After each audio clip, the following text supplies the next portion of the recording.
Bonjour à vous qui aimez les psys et qui ne le saviez pas. Alors aujourd'hui, je vous présente le chariot créatif. Le chariot créatif, donc, qui fait partie de l'onglet Médias créatifs de la chaîne Psycho pour tous. Alors, pourquoi est-ce qu'il m'apparaît important de vous présenter ce chariot créatif ?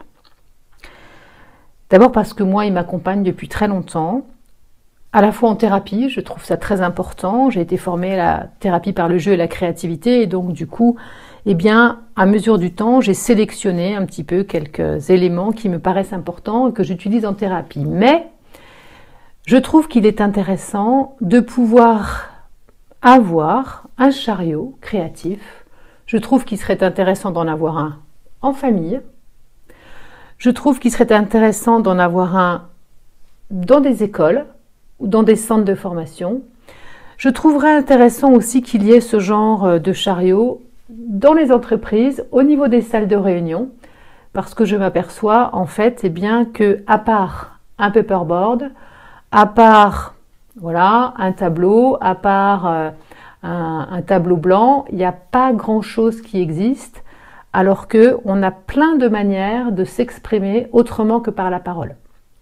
Et donc, à travers les différentes vidéos de médias créatifs que j'ai pu vous proposer et que je vais vous proposer encore, eh bien de pouvoir vous montrer qu'effectivement, on peut avoir accès à certaines informations, on peut tout d'un coup faire que la parole se libère, et qu'on puisse enfin trouver des mots, ou bien ne pas forcément d'ailleurs trouver des mots, mais de pouvoir exprimer autrement ce qu'on peut ressentir, en se laissant aussi aller à ce qui vient. Alors, qu'est-ce que j'ai comme matériel dans ce chariot? J'ai pour écrire, j'ai des crayons de couleur, j'ai des pastels, j'ai différentes sortes de feutres, des feutres avec des mines, toutes fines, des feutres également où il y a deux tailles de mines. Donc ça peut être aussi, intéressant. Voilà, donc plein de sortes de feutres. Ensuite, j'ai tout ce qui est crayons de couleur. Alors, les crayons de couleur, vous savez qu'il y a HB, 2B, H, enfin, en fonction du gras, en fait, des stylos. Là, je n'ai pas, mais on pourrait tout à fait imaginer avoir du fusain. Le problème du fusain, quand même, c'est que ça tâche et que des fois, quand on est en réunion et qu'on fait avec du fusain, par contre, c'est un peu compliqué. Donc, ça, c'est plus dans du matériel annexe que ça pourrait être proposé. Ensuite, j'ai différents types de stylos. J'utilise beaucoup des stylos effaçables. D'abord parce que quelquefois, les personnes peuvent vouloir écrire des choses puis finalement les effacer. Mais surtout, moi, vous voyez, je les ai assemblés par 4 parce que je les utilise, par exemple, lorsque je fais faire des génogrammes aux familles ou aux couples ou même aux personnes individuelles que je reçois. Je ferai d'ailleurs une vidéo sur comment utiliser et faire un génogramme, qui est donc un arbre généalogique auquel on adjoint également les relations, et donc où on a besoin de différentes couleurs pour matérialiser si les relations sont neutres, plutôt bonnes, plutôt mauvaises, etc. Voilà. J'ai également, je trouve intéressant, des surligneurs. C'est intéressant parce que aussi les personnes, s'ils se mettent à écrire des choses, et bien de pouvoir les surligner ou de voir qu'est-ce qu'ils vont sélectionner dans leur phrase qui leur paraît important, s'ils ont à sélectionner entre 2 ou 3 forces ou 2 ou 3 compétences qu'ils ont, laquelle ils choisissent. Donc ça, je trouve ça intéressant. Et puis, j'utilise également fortement ces stylos-là. Je vous montrerai ça dans une vidéo pour faire notamment ce qu'on appelle des cartes mentales. Donc, le cerveau aime beaucoup, mémorise beaucoup avec les couleurs. Donc, il ne faut pas se passer, je trouve, de mettre de la couleur. Et après, voilà, donc des stylos à billes. Ça, je l'ai utilisé par exemple dans ma vidéo sur le ballon de baudruche. Voilà. Voilà. Ensuite, qu'est-ce que j'ai? J'ai de la peinture. de la peinture avec voilà, différents types de pinceaux qui peuvent être aussi plein d'autres choses hein, pour peindre. Alors, ce qu'il faut savoir, c'est que selon l'utilisation que vous allez faire du chariot, eh bien, vous allez mettre plus ou moins de matériel. Si vous comptez faire travailler des équipes qui sont 10 et que vous avez 3 crayons de papier, ça va pas aller, quoi. Donc, c'est pareil, par exemple, moi, parce que là, c'est dans mon cabinet, mais quand j'interviens, quand je fais de l'analyse de la pratique dans les institutions où j'ai des groupes de parole thérapeutique en présentiel, eh bien, par exemple, voilà, j'ai autant j'ai autant de ciseaux que de personnes qui viennent, quoi. Donc là, j'ai une paire de ciseaux. Les ciseaux aussi, ce qui est intéressant, un peu cranteur, où ça donne des formes un petit peu sympas. De la colle, du scotch, tout ce qui est taille crayon. J'ai également des attaches comme ça qui peuvent être intéressantes. Je les ai utilisées dans une vidéo que vous avez peut-être vue sur comment réduire son stress avec des ballons de baudruche. Donc j'ai également des ballons. J'ai également tout ce qui est en lien avec des ficelles.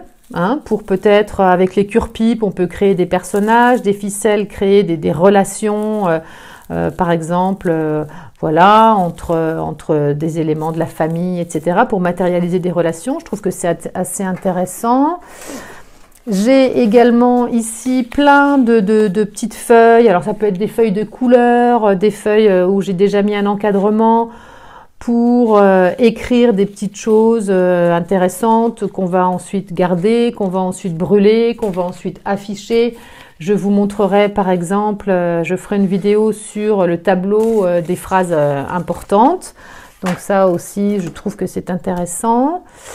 Qu'est-ce que j'ai encore? Pour la peinture, bon, j'ai de l'eau. J'ai également des chiffons. J'ai également différents types de pinces qui peuvent être intéressantes, voilà, selon ce qu'on a à faire. Un verre, voilà, pour également la peinture. Alors, j'ai également des supports. Oula, des supports de type, voilà, de type gommette, voilà, qui peuvent aussi être intéressantes à un moment donné. L'essentiel, c'est de pouvoir avoir quelques propositions pour pouvoir faire des propositions, que les personnes puissent effectivement faire des petites choses, mais il ne faut pas non plus avoir trop de choses parce que finalement, après, c'est un petit peu compliqué. À ce sujet, ce que je voudrais dire aussi, c'est que si vous êtes plusieurs à utiliser le chariot créatif, parce que ça m'est déjà arrivé, c'est important de faire en sorte que ce qu'on utilise et ce qu'on consomme, eh bien, on le remplace. Parce que imaginez arriver et puis se dire, ah bah tiens, je vais utiliser le chariot créatif avec des étudiants ou je vais utiliser le chariot créatif en réunion et que vous arrivez, les crayons à papier sont pas taillés, les feutres marchent plus, bon, là ça va pas, quoi. Voilà. Donc il y a également, alors selon les chariots que vous avez, ils sont installés de différents, ils sont confectionnés de façon différente. Il y a des chariots très bien, un petit peu métalliques que vous pouvez utiliser. Il y en a chez Ikea, il y en a chez Alinea par exemple. Moi j'ai souhaité rester dans quelque chose de rustique parce que mon cabinet se trouve dans un lieu relativement rustique et j'aime bien. Voilà. Il y a également tout ce qui est stylo permanent. Les stylos permanents sont importants quand vous écrivez sur des feuilles. Des fois, quand on utilise des grandes feuilles, eh bien, il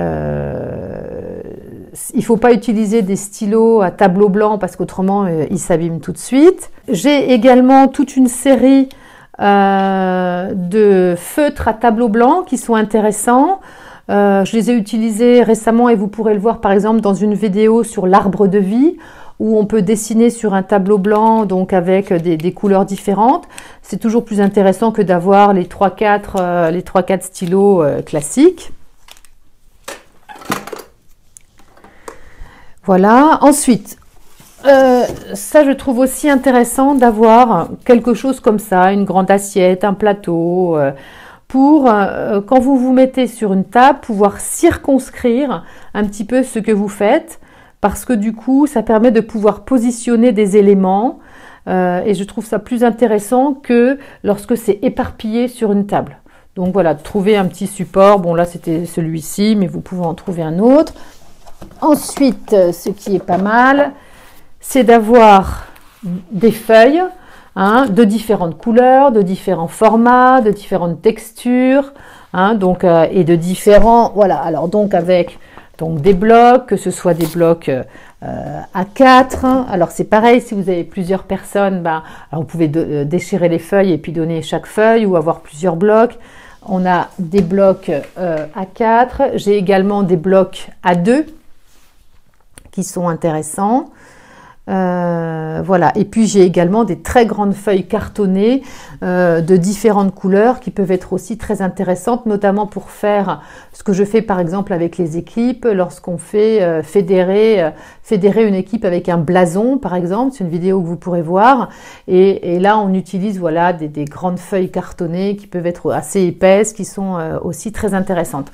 Alors, après, comme petit outil que j'ai, en tout cas, mais là plus utilisable en thérapie et en salle de réunion, voilà, beaucoup moins, c'est une roue des émotions.